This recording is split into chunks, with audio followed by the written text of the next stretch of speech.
Hi friends, 40 டேஸில் 1 lakh earn பண்ணுற சேலஞ்சில் இன்றைக்கி டே 3 7:15 தான் ஹப்புக்கு வந்தோம். மார்னிங் ஆர்டர் ஃப்ளோ நல்லா தான் இருந்தது.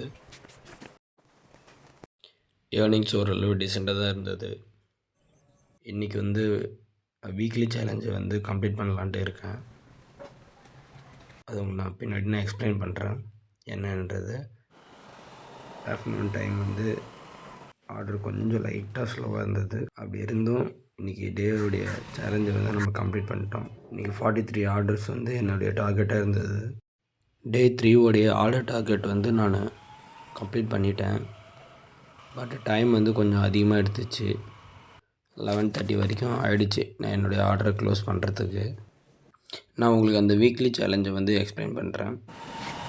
எனக்கு என்ன வீக்லி இன்சென்டிவ் கிடைக்கும்ன்றது. இந்த 1 வீக்கில் இதில் இருக்கிற கிக்ஸும் ஆர்டர்ஸும் நம்ம கம்ப்ளீட் பண்ணால் நமக்கு இன்சென்டிவ் அமௌண்ட் ஆட் ஆகும். இது லாஸ்ட் ஆர்டர் 11:30 கம்ப்ளீட் பண்ணது. டுடே ஏர்னிங்ஸ் இப்போ நான் காட்டுறேன். இதுதான் டுடேவுடைய ஏர்னிங்ஸு. 43 ஆர்டர்ஸ்க்கான அமௌண்ட்டு. இன்றைக்கி பெட்ரோலுக்கு 300 தான் ஆச்சு. ஏர்னிங்ஸ் எவ்வளோ வந்தாலும் இதில் கொஞ்சம் கஷ்டமாக இருக்குது. இருந்தாலும் வீடியோஸில் எடுத்து போடுறது உங்களுக்காக தான். ஸோ மறக்காமல் லைக் பண்ணுங்கள், கமெண்ட் பண்ணுங்கள், சப்ஸ்கிரைப் பண்ணுங்கள். எங்களுக்கு கொஞ்சம் சப்போர்ட்டும் பண்ணுங்கள்.